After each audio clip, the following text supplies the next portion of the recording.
જોરદાર તાળીઓથી આપણે નાટક મિલેટ્સ એન્ડ સાયબર ક્રાઇમ, અત્યારનું સાંપ્રત મિલેટ એ ખૂબ જરૂરી છે આપણા સ્વાસ્થ્ય માટે, અને સાયબર ક્રાઇમનો આપણે બહુ ભોગ બનીએ છીએ. તો આ નાટક દ્વારા આપણે બચવા માટે કેવી કેવી જાગૃતિ દાખવી જોઈએ શીખીએ. ચાલો સૌ સાથે નિહાળીએ નાટક millets and cyber crime.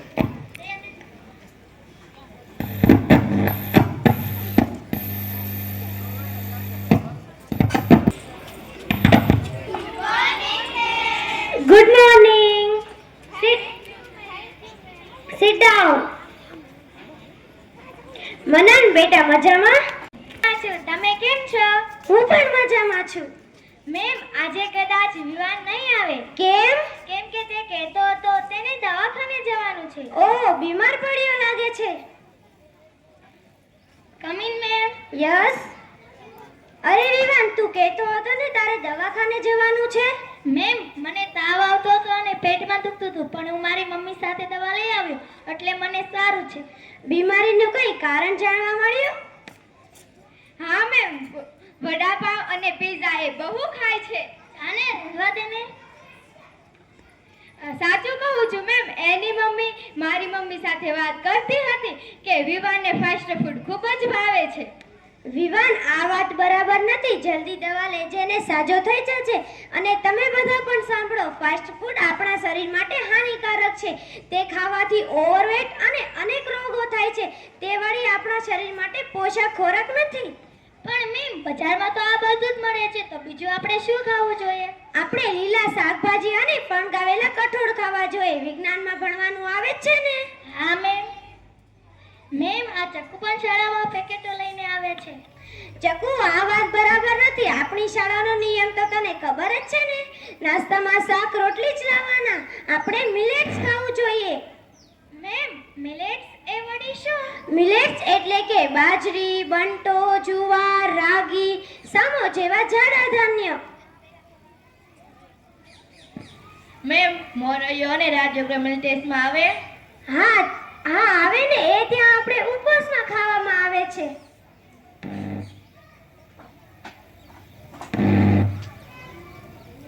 Ma'am, ચમત્કારિક અનાજ એટલે શું? ચમત્કારિક અનાજ એટલે જે ખાવાથી શરીરનો ફાયદો થાય છે અને તેને ચમત્કારિક અનાજ કહેવાય છે. સાંભળો, કિડની, લીવર જેવા મહત્વના અંગોનું રક્ષણ કરે છે, તેમજ ઇમ્યુન સિસ્ટમ ઉત્તમ રીતે કામ કરે છે. ઓહો, આટલા બધા ફાયદા થાય છે ત્યારે તો ચમત્કારિક અનાજ કહેવાય હો. હા, સારું યાદ આવ્યું. રાજેશ, તારી મમ્મી કહેતી હતી કે તું મોબાઈલમાં બહુ ગેમ રમે છે, મોબાઈલમાં સમય વેડફી નાખે છે, એટલે તારું હોમવર્ક પણ લખવાનું બાકી રહી જાય છે. મેમ, જ્યારે જોઈએ ત્યારે મમ્મીનો મોબાઈલ રમતો હોય, મમ્મી ના પાડે એટલે પપ્પાનો મોબાઈલ. બસ બસ, હવે હસવાનું બંધ કરો. માત્ર રાજેશ નહીં, પણ તમે બધા મોબાઈલમાં ગેમ રમો છો. મને એક બધી ખબર છે. તમે જાણો છો, ઘણીવાર કેટલાક સાયબર અપરાધીઓ અવનવી પ્રયુક્તિ કરીને અભદ્ર વિડીયો વાયરલ કરી દેવાની ધમકી આપતા હોય છે. તે સમયે સાયબર ક્રાઇમ બ્રાન્ચ ઉપર 1930 નંબર ઉપર ફોન કરીને સાયબર ક્રાઇમ ઉપર ફરિયાદ નોંધાવવી જોઈએ. સાયબર ક્રાઇમ બ્રાન્ચ એટલે શું? તે પોલીસ વિભાગની જ એક શાખા છે.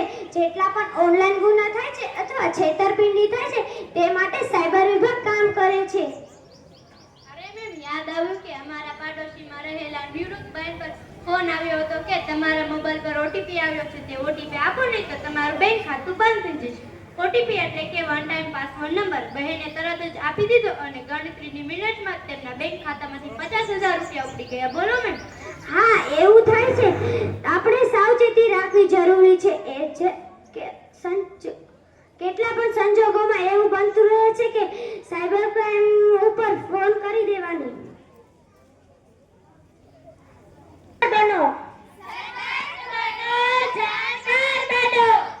બસ, હવે મને પ્રોમિસ આપો કે તમે મોબાઈલ રમવાનું સતત બંધ. જેટલા પણ મોબાઈલનો ઉપયોગ જરૂર પૂરતો અને વિવેકપૂર્વક કરવામાં આવે તો ઘણા અસરકાર પણ બની શકે છે. અતિ સર્વત્ર વજયંત્ર એ મુજબ છે કે વસ્તુઓનો અતિરેક નાશનું મૂળ છે.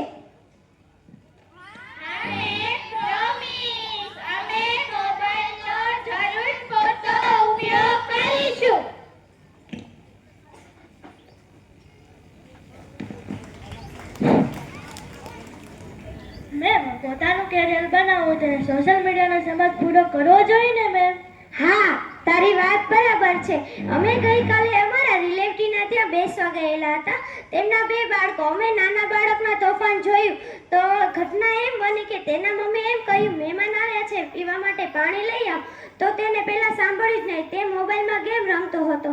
પછી તેના મમ્મી તેના પર ગુસ્સે થયા તો તે તેના મમ્મીને ખીજાઈને ના પાડી દીધી. પછી તેના પપ્પા તેના પર ગુસ્સે થઈ ગયા.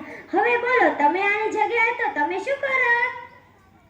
મેમ, હું બાજુમાં મોબાઈલ મૂકીને મારી મમ્મીનું કહ્યું કરત, એટલે કે મહેમાનો માટે પાણી લઈ આવે. શાબાશ બેટા, હંમેશા મમ્મી પપ્પાની વાત માનવી જોઈએ. મમ્મી પપ્પાની વાત ન માનનાર બાળક જીવનમાં સફળ ભલે થશે પણ સુખી થતો નથી. મમ્મી પપ્પા શિક્ષક આદરને પાત્ર હોય છે. જેમ કે દાદા દાદી હોય કે કાકા કાકી, તેમને માન આપવું જરૂરી છે. ઘરમાં કોઈ મહેમાન આવ્યા હોય તેમને માન આપવું, આદર કરવો, યોગ્ય સરભરા કરવી એ આપણી ફરજ છે. કોઈના ઘરમાં તો એવું હોય કે મહેમાન આવે ત્યારે ઘરના નાના બાળકો ચરણ સ્પર્શ કરતા હોય છે. વડીલોને પગે લાગવું એ આપણી ફરજ છે. હા મેમ, હું એમ જ કરું છું. સરસ. આપણે સારા માણસ બનવાનો પ્રયત્ન કરવો જોઈએ. આ દેશમાં સારા માણસ અને દેશભક્ત નાગરિકોની ખૂબ જ જરૂર છે. આપણે શિક્ષણ લીધેલું સામે ટકી રહો, નવી ચેલેન્જ ઉપાડી શકો, મુશ્કેલીના ગભરાયા વગર સામનો કરી શકો તો તે લીધેલું શિક્ષણ લેખે લાગ્યું કહેવાય. મેમ, હવે આપણે પાઠ નથી ભણવો? આ પાઠ જ હતો. હે મેમ, આ પાઠ હતો? હા. જોરદાર તાળીઓથી આપણે વધાવીએ એમનો